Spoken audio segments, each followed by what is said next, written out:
and welcome to another episode of SpaceCoast Tortoise. Today, I wanted to take you guys along with me as I take care of the tortoises. You'll get to see them being fed, bathed, /soaked, and just kind of see what it's all about owning a tortoise. I'm going to set these guys in here to soak.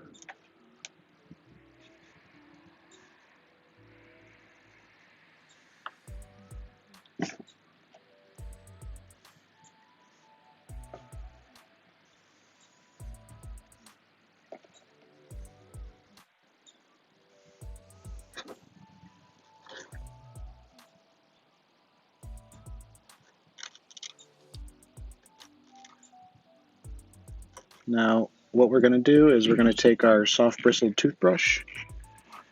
I'm going to pick each one up individually.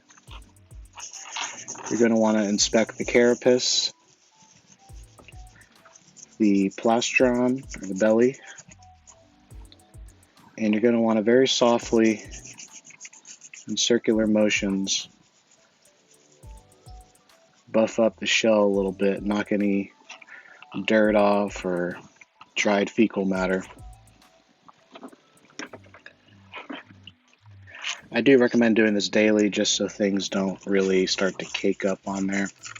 It just makes it easier to clean and probably feels a little more comfortable for these little ones.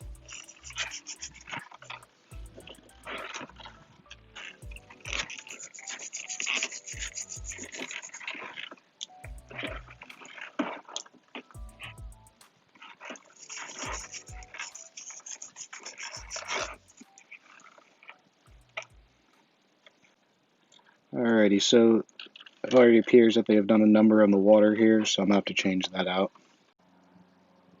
Now I will typically rinse it out and refill it with lukewarm water, probably about 3 or 4 times, just to make sure that everybody got their drink, everybody peed, everybody pooped, and the water was hopefully as clean as possible.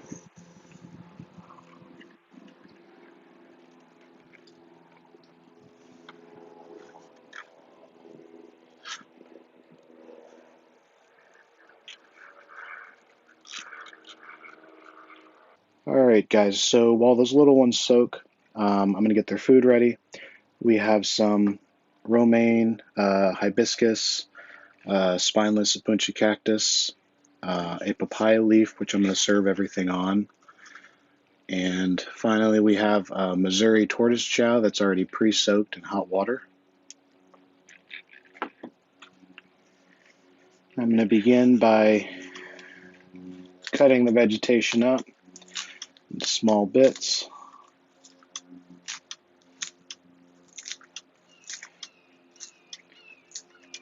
Makes it easier for the tortoises to devour them. You can also mix things up so you know they're not just eating one thing. If they're all the same size and mixed together, it's going to be pretty tough for them to differentiate, and they'll just kind of eat everything. Also, all of this vegetation is already pre-rinsed.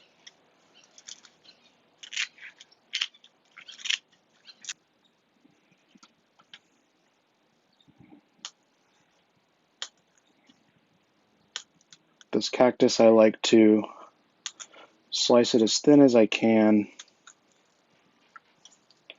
just to make it as easy as possible for these little ones.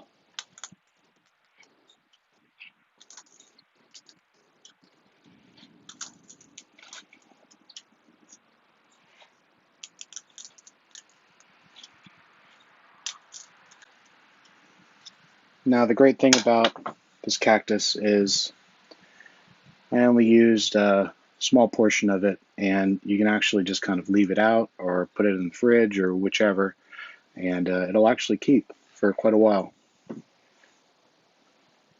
Just going to cut all this up just a little bit more.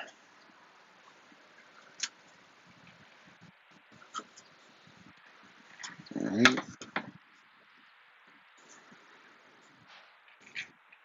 And then so we're going to mix these two together, the Missouri and the cut up vegetation, and it will be served on a nice papaya leaf, which is also edible. All right, so the tortoises are all set and taking them over to their little outdoor pen.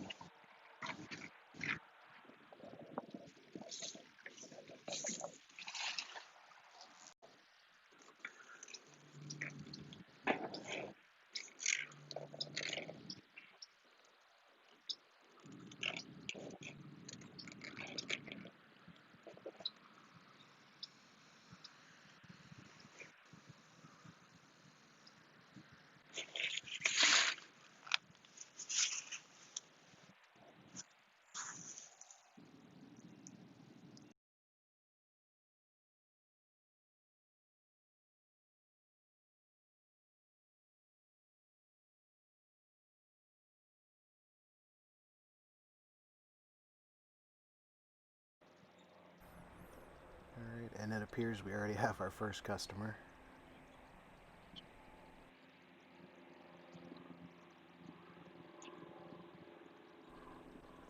Now, not many people know this, but tortoises actually have a excellent sense of smell. Um, they seem to know when this stuff is placed down immediately.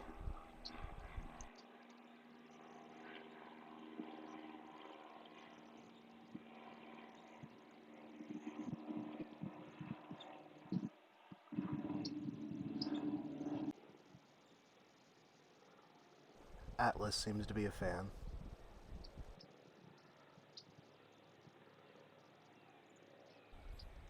And here comes Wasabi, checking things out.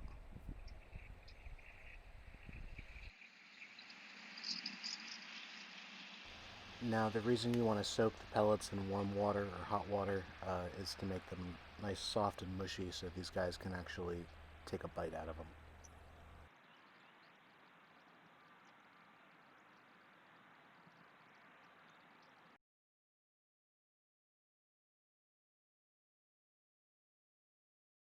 Now, outside it is about 73 degrees, but when you look at the ground, you'll see that it's actually quite warmer because of sun hitting it for an extended amount of time.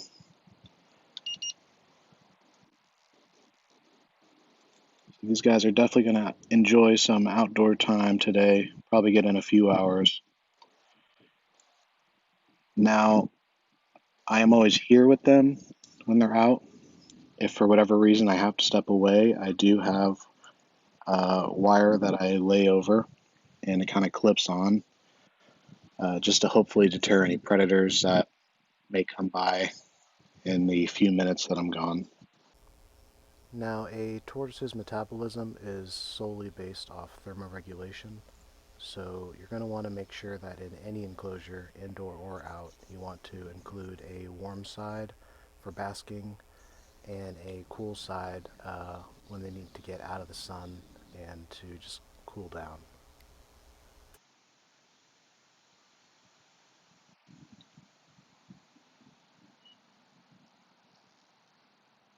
Now, the enclosures that these tortoises actually live in, I have previous videos on those enclosures. They're currently inside due to the colder nights here. Now, caring for a tortoise is generally pretty easy as long as you supply them with what they need to survive. Um, Number one, you want to have ample space for them. Number two, you want to have a diet suited towards their species.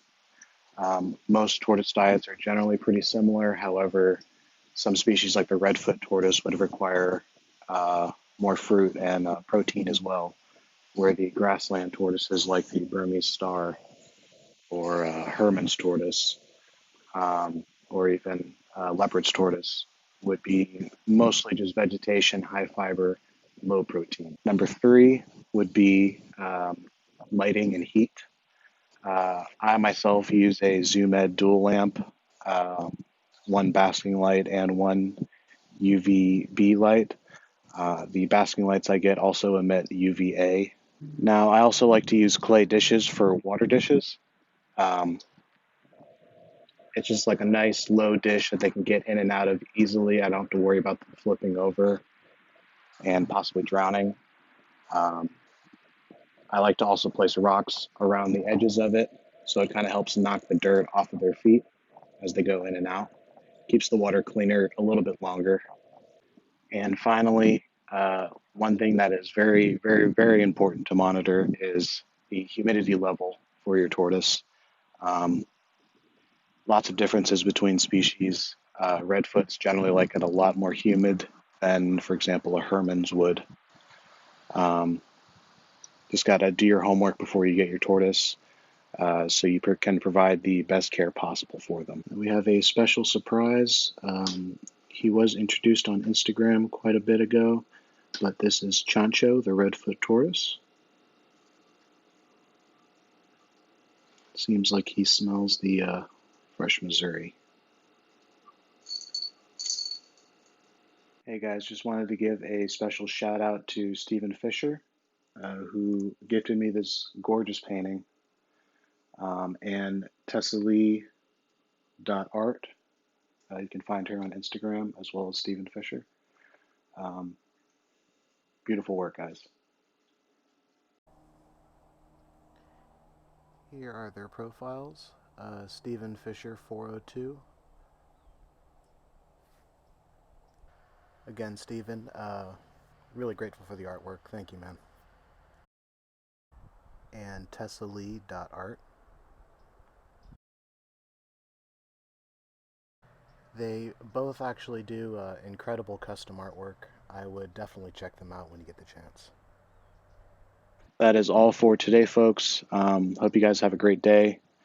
And if you have any questions, feel free to comment down below. Message me on Instagram at SpaceCoast Tortoise or email me at spacecoasttortoises@gmail.com.